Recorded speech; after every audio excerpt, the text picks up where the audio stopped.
और आपको पता है कि गणेश जी का दांत कैसे टूटा था एक? आज मैं आपको उनकी ही स्टोरी सुनाने वाला हूँ।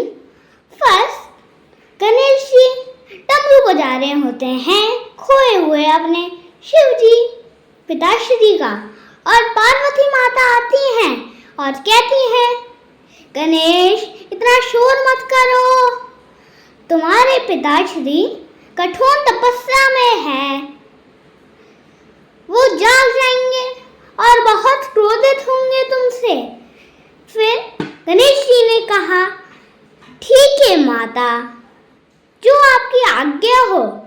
और फिर पार्वती माता ने कहा, और अपने पिताश्री के कोई भी सामान से नहीं खेला करो, वो फिर बहुत क्रोधित होंगे।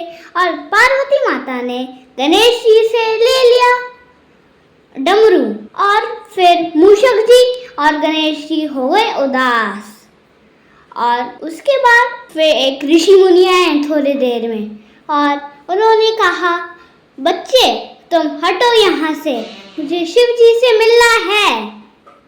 और फिर उसके बाद गणेश जी ने कहा कि क्षमा करें ऋषि मुनि, पर पिताश्री एक कठोर तपस्या कर रहे हैं, वो बहुत क्रोधित होंगे। फिर ऋषि मुनि ने गुस्से में ऐसे उल्टा सीधा बोल दिया कि मैं तो ऋषि मुनि हूँ, मुझे आज तक देवता भी नहीं रोक पाए, तो तुम छोटे से बच्चे क्या रोक पाओगे मुझे। फिर गणेश जी ने कहा कि मुझ में दम भी है और ताकत भी, मैं हूँ शिव जी का प्यारा सा बच्चा, मुझे कोई नहीं रोक सकता। फिर उसके बाद ऋषि मुनि ने कहा कि तुम्हारे पास हिम्मत है तो मुझसे लड़के दिखाओ।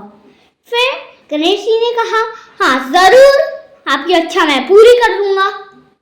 फिर उसके बाद गणेश जी ने काफी देर तक लड़ा, और ऋषि मुनि ने अलग अलग आइटम से उनको मारा। फर्स्ट उन्होंने तलवार प्रस्तुत करी और उन पे अटैक करा गणेश जी पे, और गणेश जी ने उल्टा ही ऐसे पकड़ लिया तलवार को और अपने पीछे फेंक दिया।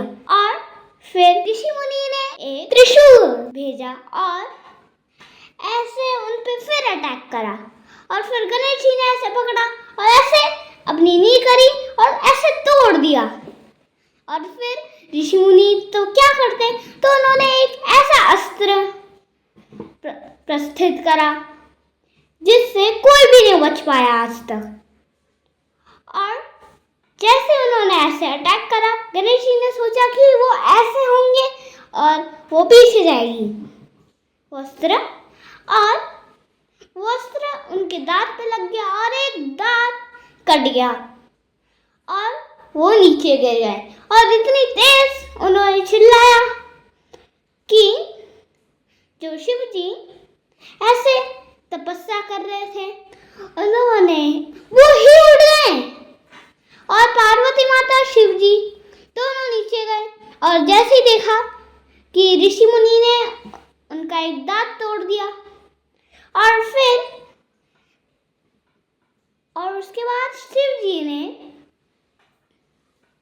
बोला ऋषि मुनि गुस्से में, और फिर पार्वती माता ने और कहा कि इतना क्रोध कि आपने मेरे नन्हे से बालक का दांत ही तोड़ दिया,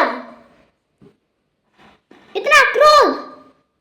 फिर उसके बाद ऋषि मुनि ने कहा, क्षमा करे क्षमा करे। और पार्वती माता ने कहा, आप क्षमा मांगने के लायक ही नहीं हो। और ऐसे ही गणेश जी का नाम रखा गया एक दंत। और आपको कैसी पसंद आई स्टोरी आप बताना मुझे, और ऐसे ही मैं आपको अलग अलग स्टोरीज बताते रहूँगा। Bye bye. और आपको पता है कि गणेश जी को मोदक क्यों पसंद है?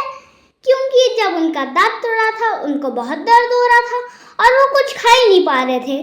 फिर पार्वती माता ने उनके लिए मोदक बनाया और वो खाने में लग गई, क्योंकि वो इतने सॉफ्ट होते हैं। और वैसे तो मुझे भी मोदक बहुत पसंद है, सबसे ज़्यादा तो मोतीचूर वाले मोदक मुझे पसंद है।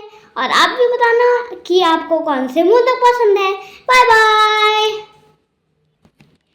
इस बार तो मैंने सारे मोदक अलग अलग टाइप के भगवान जी को चढ़ाए और साइड टेस्ट भी करे, और आपको मैं अभी फोटो अटैच करूँगा।